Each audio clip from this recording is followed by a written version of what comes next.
Hello everyone, welcome to this YouTube channel. आज की इस वीडियो में हम stability analysis of infinite slope के बारे में देखने जा रहे हैं। जैसा कि पिछले वीडियो में हमने देखा था कि टाइप ऑफ स्लोप क्या होते हैं, क्या स्लोप क्या होता है और उसके क्या टाइप्स होते हैं। हमने दो टाइप्स देखा था, पहला क्या था फाइनाइट स्लोप और एक दूसरा क्या था इनफाइनाइट स्लोप। फाइनाइट स्लोप में किस तरह का फेलियर सरफेस बनता है, तीन अलग अलग केस देखे थे, face failure, base failure, toe failure. और इनफाइनाइट स्लोप में भी जो फेलियर होता है वो पैरेलल टू द स्लोप के ही पैरेलल जो रहता है उसका इनफाइनाइट स्लोप में जो फेलियर सरफेस होता है ये हमने देखा था। आज हम इनफाइनाइट स्लोप का एनालिसिस देखने वाले हैं। तो चलिए वीडियो को स्टार्ट करते हैं। ये जो है एक तरह का इनफाइनाइट स्लोप है, ठीक है। इनफाइनाइट स्लोप का हमने पिछले वीडियो में देखा था किस तरह से रहता है। जो हाई माउंटेन्स रहते हैं उनका जो स्लोप होता है वो किस में आता है, इनफाइनाइट स्लोप में आता है। तो ये क्या है, इनफाइनाइट स्लोप है जो कि कितने एंगल पे प्रेजेंट है, ग्राउंड से मान लेते हैं यहाँ पे आई एंगल पे ये प्रेजेंट है। ये जो एंगल है ये आई है, ठीक है। यहाँ पे ये ग्राउंड से आई एंगल पे प्रेजेंट है। तो जैसे कि हम क्यों पढ़ रहे हैं स्टेबिलिटी, ये क्या पढ़ रहे हैं हम लोग, स्टेबिलिटी ऑफ इनफाइनाइट स्लोप। जैसे कि क्या होता है, आपने सुना ही होगा हिमालय वगैरह रीजन में क्या होते हैं, लैंडस्लाइड वगैरह होते रहते हैं। तो वो क्या होता है क्योंकि वो क्यों होता है, क्योंकि जो स्टेबिलिटी है, स्लोप का जो स्टेबिलिटी है वहाँ पे वो हो नहीं पाता है, इसके कारण लैंडस्लाइडिंग वगैरह वहाँ पे होता है।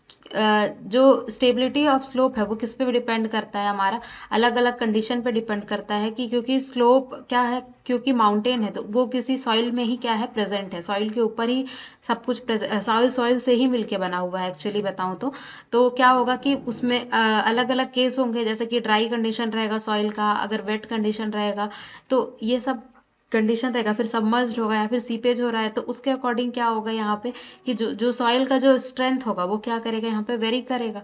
तो उससे क्या होगा कि जो स्टेबिलिटी है वो भी क्या होगा, यहाँ पे अफेक्ट होगा। तो उसी को हम लोग देखेंगे कि कैसे फैक्टर ऑफ सेफ्टी जो होता है, फैक्टर ऑफ सेफ्टी हम लोग स्ट्रेंथ को फैक्टर ऑफ सेफ्टी के टर्म में देखते हैं।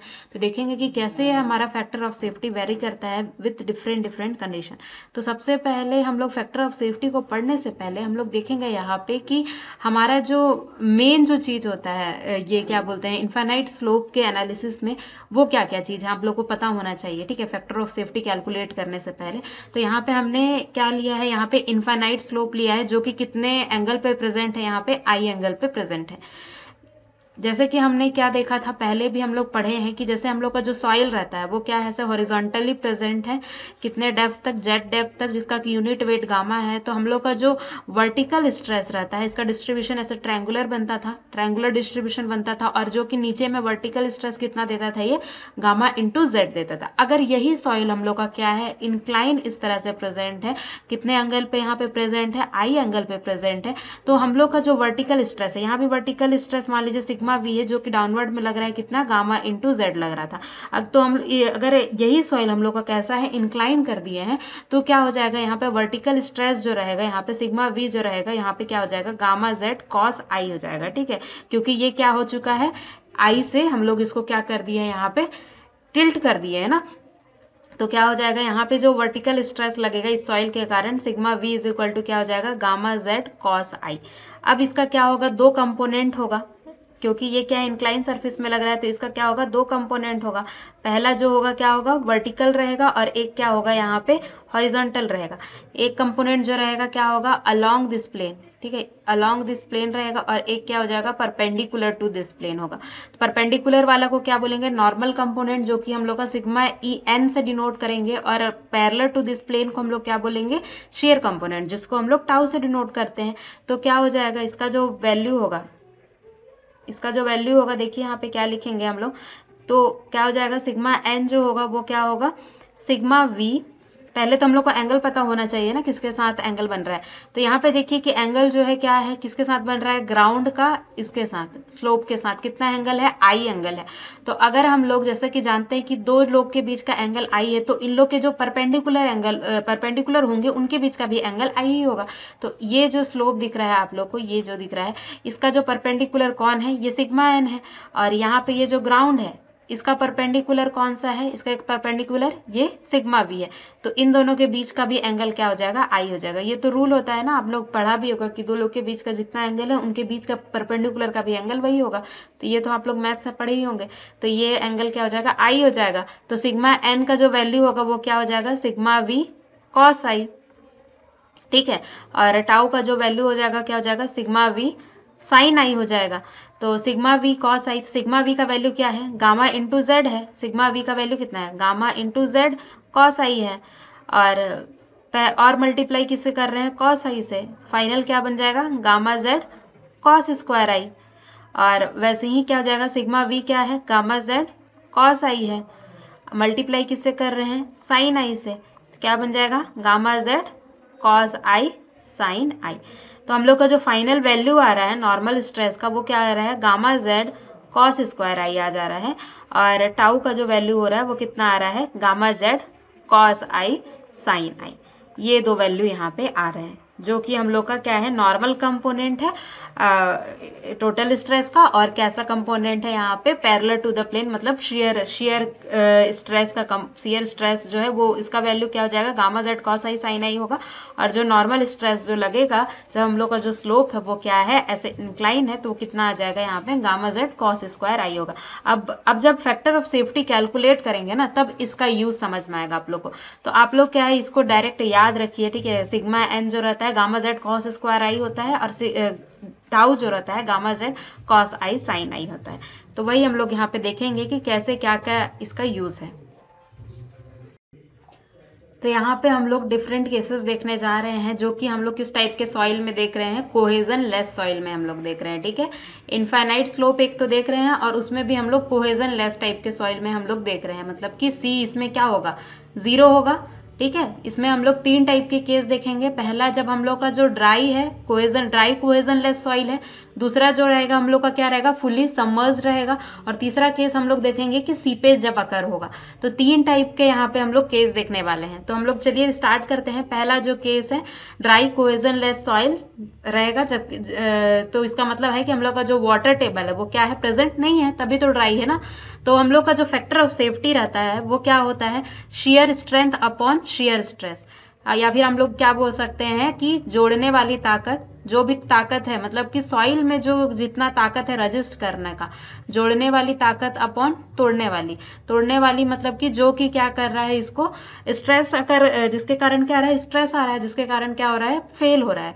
तो हम लोग का जो फैक्टर ऑफ सेफ्टी क्या होता है कि शेयर स्ट्रेंथ, मतलब सॉइल का कितना स्ट्रेंथ है रजिस्ट करने का, अपॉन शेयर स्ट्रेसेस, मतलब कि एक्सटर्नल स्ट्रेसेस उस पर कितना आ रहे हैं, ठीक है, जिसके कारण वो क्या कर सकता है, फेल कर सकता है। तो जिसको कि मैंने क्या बोला कि शेयर स्ट्रेंथ जो रहेगा, जो कि उसको क्या करेगा, जोड़ के रख रहा है। शेयर स्ट्रेस क्या कर रहा है, इसके कारण से डिस्टर्ब हो रहा है ना उसका स्टेबिलिटी। तो जोड़ने अपॉन तोड़ने से ऐसे याद रख लिए, फैक्टर ऑफ सेफ्टी ये होता है।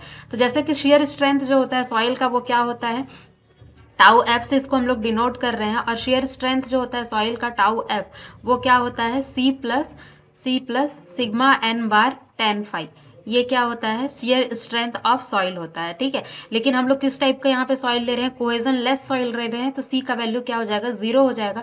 ये आप लोगों ने पढ़ा ही होगा ना मोहर सर्कल वाले से, मोहर कुलाम थ्योरी में जो शेयर स्ट्रेंथ होता है वो कितना होता है, सी प्लस सिग्मा एन बार टेन फाइव होता है। ये बहुत फेमस फॉर्मूला है जियोटेक का। तो ये तो होता ही है। तो सी का वैल्यू क्या हो जाएगा, यहाँ पे 0 हो जाएगा, क्योंकि कैसा सॉइल है, यहाँ पे कोहेजन लेस सॉइल है। तो टाउ एफ क्या हो जाएगा, सिग्मा एन बार टेन फाइव, ठीक है। इसका वैल्यू क्या हो जाएगा, 0 हो जाएगा। तो क्या हो जाएगा, सिग्मा एन बार टेन फाइव हो जाएगा, ये अपॉन क्या हो जाएगा, टाउ हो जाएगा। अब यहाँ पे देखिए कि यहाँ पे ये जो डायग्राम है ये भी मैंने बता दिया है कि ये कितने डेप्थ पे प्रेजेंट है, जेड डेप्थ का है, और कितना स्लोप है, यहाँ पे आई स्लोप है। और जो सॉइल है वो कैसा है, कोहेजन लेस है, तो मतलब कैसा हो जाएगा, यहाँ पे ड्राई हो जाएगा, ठीक है। ड्राई है तो इसीलिए इसका जो यूनिट वेट है वो क्या हो जाएगा, यहाँ पे गामा डी हो जाएगा। तो फैक्टर ऑफ सेफ्टी क्या हो जाएगा, सी 0 होने से sigma N tan phi upon tau. अब सिग्मा एन का वैल्यू मैंने आप लोगों को जस्ट अभी बताया है कि क्या होता है, 2 टाइप से होता है ना। सिग्मा एन जो होता है वो क्या होता है, गामा जेड कॉस स्क्वायर आई होता है। और टाउ का जो होता है वो क्या होता है, पैरेलल टू द प्लेन में जो वैल्यू होता है, gamma Z cos I sine I, cos I sine I, gamma Z cos I sine I, ये होता है। ठीक है, तो क्या हो जाएगा यहाँ पे sigma N gamma Z cos square I put कर देंगे और ये क्या होगा tan फाई हो जाएगा। और टाउ का जो वैल्यू है वो क्या होता है यहाँ पे gamma Z cos I sine आई, तो gamma Z cos I sine I और सिग्मा एन का gamma Z cos square I और यहाँ का जो tan फाई था वो यहाँ पे रखा हुआ है। तो क्या हो जाएगा, इसको कट पीट के सॉल्व करेंगे तो क्या आ जाएगा यहाँ पे कॉस स्क्वायर आई और कॉस आई, तो ऊपर में कॉस आई और नीचे में साइन आई बचेगा। तो ये क्या हो जाएगा, कॉस आई को नीचे ले आएंगे तो क्या बनेगा यहाँ पे tan फाई अपॉन यहाँ पे tan आई। तो फैक्टर ऑफ सेफ्टी का जो वैल्यू होगा वो कितना आ जाएगा यहाँ पे tan फाई अपॉन tan आई होगा। तो ये हम लोग फर्स्ट केस में जब हम लोग का जो सॉइल है वो कैसा है कि ड्राई कोहेजन लेस सॉइल है, तब हम लोग का जो फैक्टर ऑफ सेफ्टी रहेगा वो कितना रहेगा हम यहाँ पे निकाल चुके हैं कोहेजन लेस सॉइल में। ठीक है, सेकंड जो केस रहता है आप लोग का क्या रहता है, फुल्ली सबमर्ज्ड रहेगा, मतलब कि क्या है वाटर टेबल प्रेजेंट है, तब हम लोग का जो फैक्टर ऑफ सेफ्टी है उसमें क्या इफेक्ट आएगा वो हम यहाँ पे देखेंगे। तो यहाँ पे जैसे कि डायग्राम से भी आप लोग देख सकते हैं कि ये क्या है, स्लोप है जो कि क्या है आई एंगल पे प्रेजेंट है और यहाँ पे क्या है, ये जो है कितने डेप्थ तक है, ये जेड डेप्थ तक है। और यहाँ पे का जो सॉइल है जैसे कि ये वाटर टेबल, यहाँ पे ये क्या रिप्रेजेंट कर रहा है, वाटर टेबल को रिप्रेजेंट कर रहा है। तो क्या है पूरी तरह से ये क्या है, इसको इसके ऊपर जा चुका है, पानी का जो स्तर है पूरा ऊपर टॉप लेवल तक पहुंच चुका है। तो जो सॉइल रहेगा वो कैसे कंडीशन पे होगा, इसका जो यूनिट वेट होगा गामा सैचुरेटेड लेके चलेंगे। तो क्या हो जाएगा यहाँ पे देखिए, फैक्टर ऑफ सेफ्टी जो होता है tau phi by tau Y, जोड़ने वाली अपॉन तोड़ने वाली ताकत। तो टाउ फाई जो होगा शेयर स्ट्रेंथ होगा, शेयर स्ट्रेंथ कितना होता है C plus sigma N tan phi होता है। और जैसा कि ये कोहेजन लेस सॉइल है तो सी का वैल्यू क्या हो जाएगा, 0 हो जाएगा, सिग्मा एन बार बचा tan फाई अपॉन टाउ। अब सिग्मा एन बार क्या हो जाएगा, हम लोगों ने अभी जस्ट देखा कि सिग्मा एन बार क्या होता है गामा जेड कॉस स्क्वायर आई।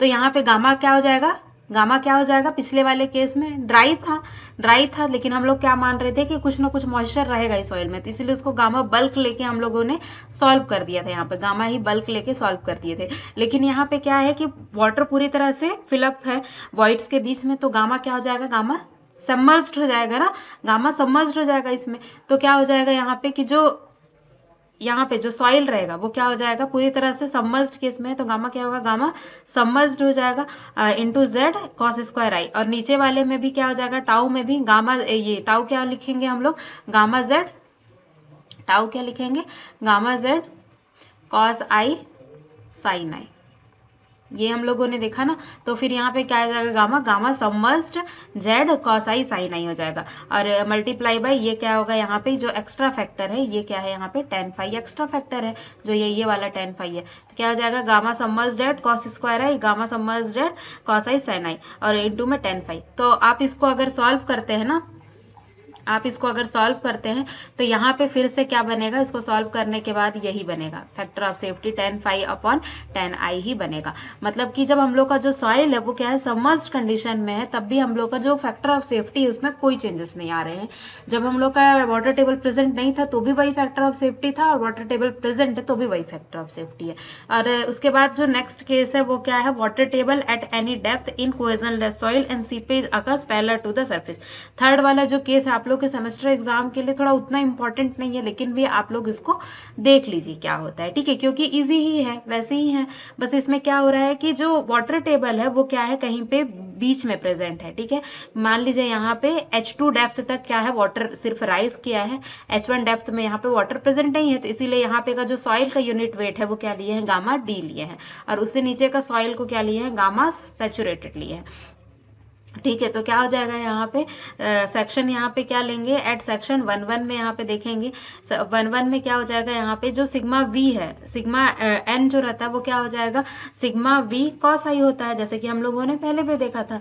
तो फिर क्या हो जाएगा कि सिग्मा वी का जो वैल्यू होगा वो क्या आएगा, ये दोनों सॉइल के ऊपर डिपेंड करेगा ना।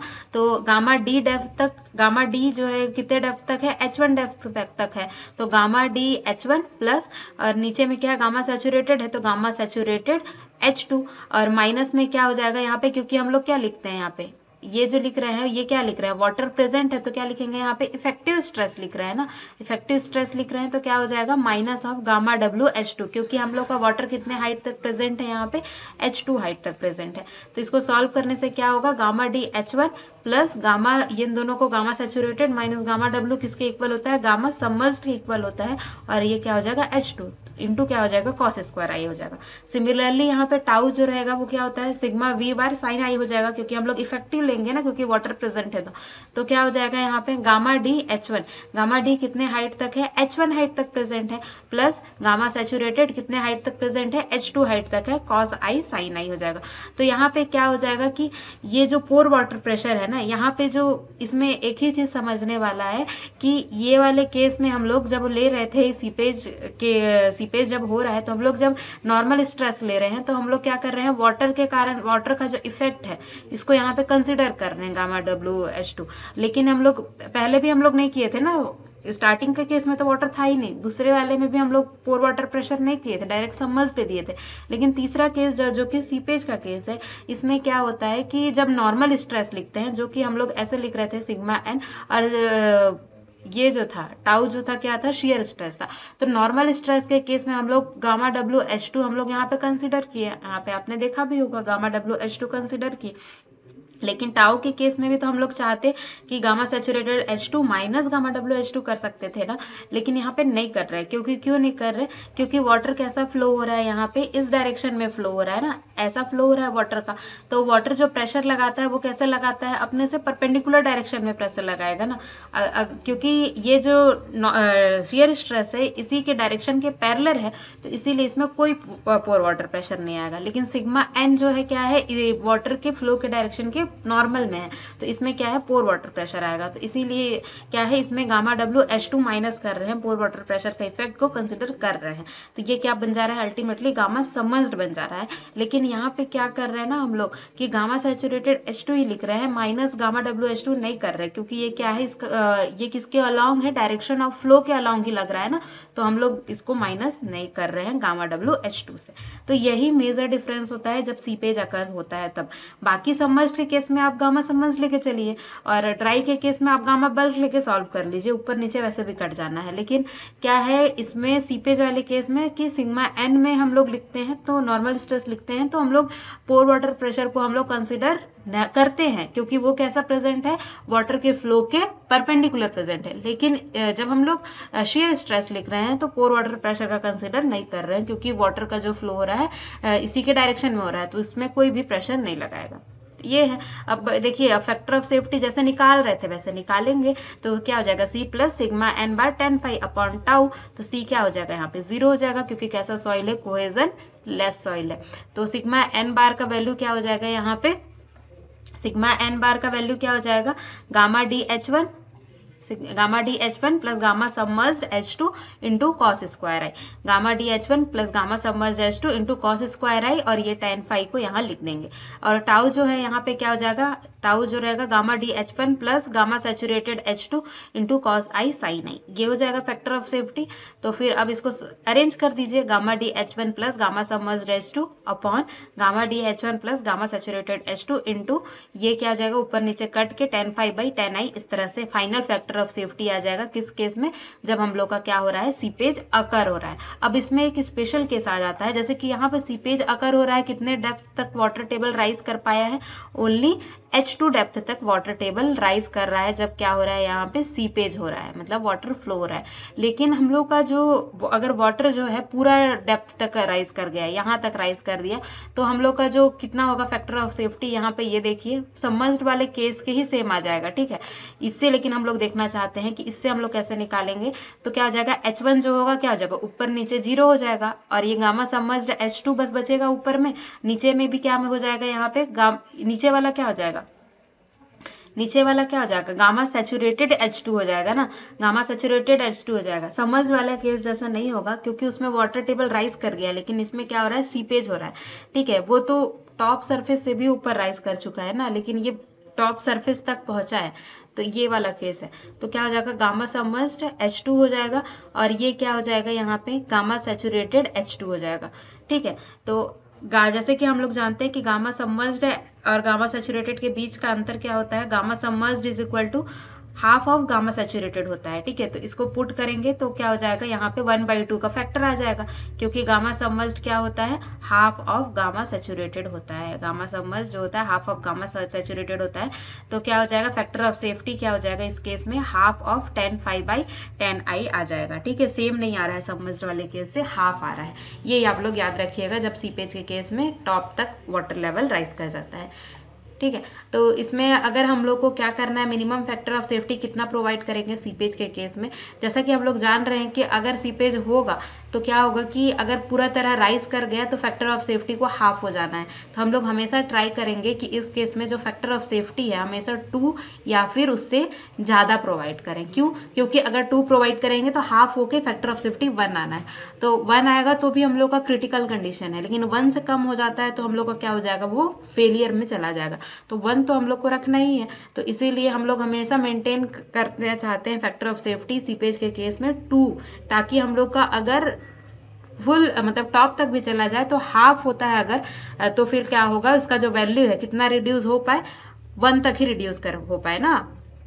तो वही यहाँ पे लिखा हुआ है, from the equation A it is clear that the factor of safety is reduce by 50% when seepage occurs parallel to the surface of slope in cohesionless soil. Therefore, the minimum factor of safety for which slope shall be designed should be greater than 2. तो 2 से ज़्यादा होना चाहिए, क्योंकि क्या है, जब top surface तक वाटर आ जाएगा तो क्या हो जाएगा, हम लोग का फैक्टर ऑफ सेफ्टी आधा होना ही है। तो इसीलिए हम लोग 1 से कम ना हो करके हमेशा 2 से ज़्यादा प्रोवाइड करेंगे, क्योंकि ताकि 2 है भी तो उसका हाफ होगा तो एटलीस्ट 1 तो आए ही।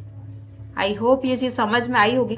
ये जो सीपेज वाला केस है उतना इंपॉर्टेंट नहीं है, लेकिन बाकी के जो 2 केस हैं, ठीक है, और कैसे निकालते हैं इनफाइनाइट स्लोप में, ये आप लोग देख लीजिएगा, और सेफ्टी के लिए ये भी देख लीजिएगा सीपेज एनालिसिस वाला, ठीक है। इसके जो सेमेस्टर एग्जाम में जो न्यूमेरिकल हैं वो लास्ट ईयर 2023 में जो पूछे गए हैं वो भी मैं कंप्लीट कराऊंगी नेक्स्ट वीडियो में। आई होप ये वीडियो आप लोग के लिए हेल्पफुल रहा होगा। Thank you so much for watching this video.